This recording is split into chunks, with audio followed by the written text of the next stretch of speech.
Let's do George Kirby next. What was your grade for him? I gave him a B-. Now, you look at the peripherals of his season, and you would say, well, he had 4.2 F4, which is above Logan, by the way. Like, he was good. He was very good this season. 3.53 ERA, a whip barely over 1. George Kirby had a very good season. Was it great? I think we have the biggest discrepancy on George Kirby grades among any of the pitchers. So I gave him an A. If you're asking me, do I think George Kirby took some Logan Gilbert step forward this year? No. But if you're asking me, did I think George Kirby had a really good year? Yes. The guy's still going to finish top 7, 8 in Cy Young voting. He was 4th in the American League in F4 among pitchers, 9th in baseball.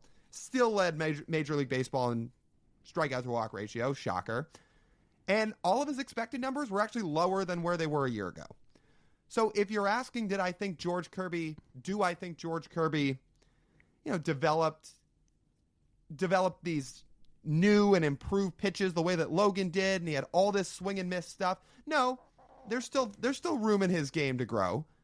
Did he have a really good year? Yes. So I still gave him an A. I'm just so torn on some things. The expected number thing is absolutely true. By expected numbers, he was actually a little bit better this year than he was last year. He also gave up more hits than any pitcher in the American League this year. Do you know that? Mm-hmm. Yeah, he did get hit. Yeah, got hit more than anyone. And by the way, the fact that he's still top 10 in whip despite giving up literally the most hits of any pitcher in the American League is pretty baffling and shows his command of the strike zone and the fact he finished the year with a 3% walk rate again. Like, truly incredible stuff. But Kirby, we expect him to be on sort of the Logan Gilbert path of year-over-year improvement. And the year-over-year improvement would have led to a higher strikeout rate than he had and the ability to miss bats a little bit more consistently. We didn't see that. And something like that really came up in August when he had a 6.84 ERA in August. And a very memorable August for the Mariners because that's how Scott Servais got fired.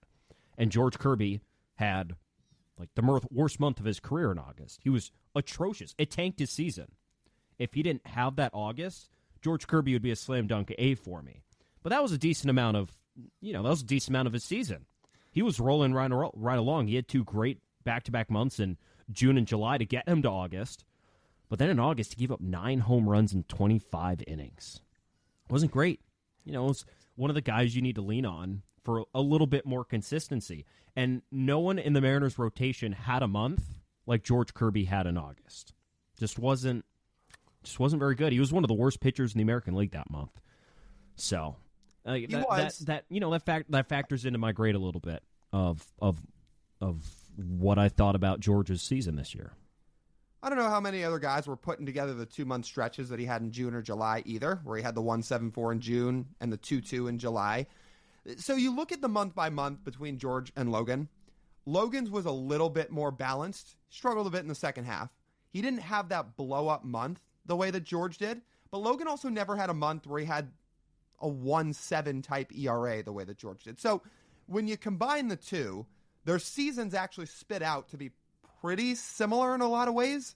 It's just that George's had more peaks and valleys than Logan's did, where Logan's was a little bit more flatline. But when it all comes out to it, at least in my opinion, while he might not have developed a true out pitch yet, and that is what's keeping him from an A+ instead of, that's why I gave him an A instead of an A+. That is the biggest thing with him. He really still does need an out pitch in his game. But he still was one of the most valuable pitchers in the American League. And to be fair, his strikeout rate did actually jump up a little bit this year. Not a ton, but it jumped up from where it was in 2023. So I tried to think about how we graded Kirby a year ago and what he did this year, where there was improvements in a lot of ways. So I still gave him an A. However, yes, he needs an out pitch. He really, really needs an out pitch. Because if he does, then you're talking about a Cy Young winner. And if he doesn't, this is just going to be more of what George Kirby is. Like, this is going to be, I think, what George Kirby is, right? You don't want him to stagnate. Because if he continues the way he is, Lyle, like, he is going to have the really great outings, and he's going to have the great command of the strike zone. But he's going to have blow-up starts because if you throw a ton of pitches in the zone and you don't generate a ton of swing and miss, then you're going to get hit. Like, these are all big league hitters. And that played right into his season this year.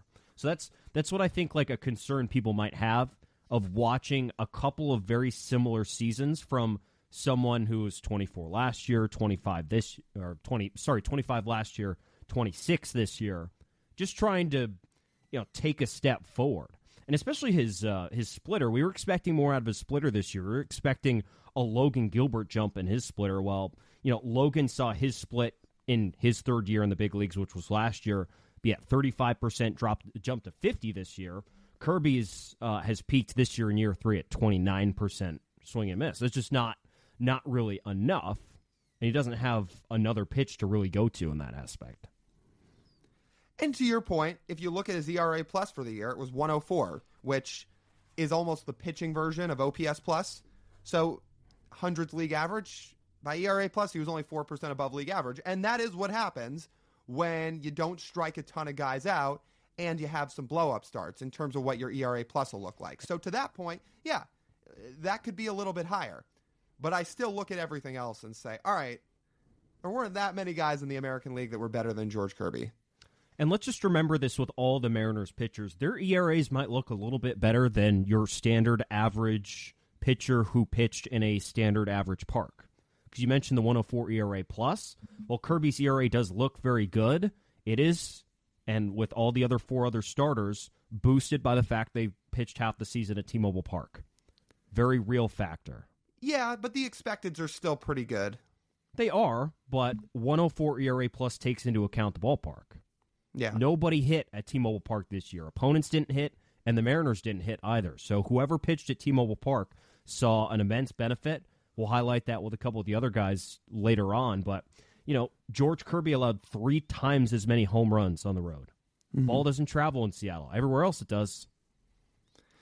The road thing is a problem for the whole rotation. It's not a George Kirby thing. It's something we've talked about with most of this rotation. We talked about it in the middle of the year. It's going to be something we talk about in 2025. Because you can't just be a below league average rotation on the road. That's where you play half your games is away from your home ballpark.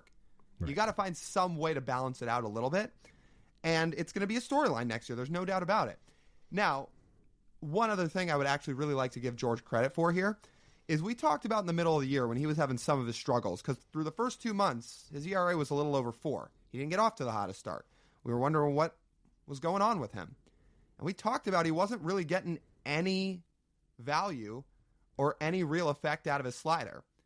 You fast forward to the end of the year and he did a total 180 because the run value on his slider was 9 and opponents were barely slugging 300 against it. So for everything we talked about with his slider earlier on in the year, he really did turn that around. And I think that is a big reason why he had such a good summer until August and a big reason why he still ended up having a good season.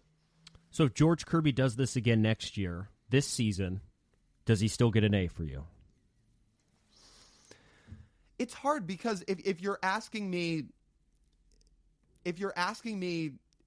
is it all based off improvement?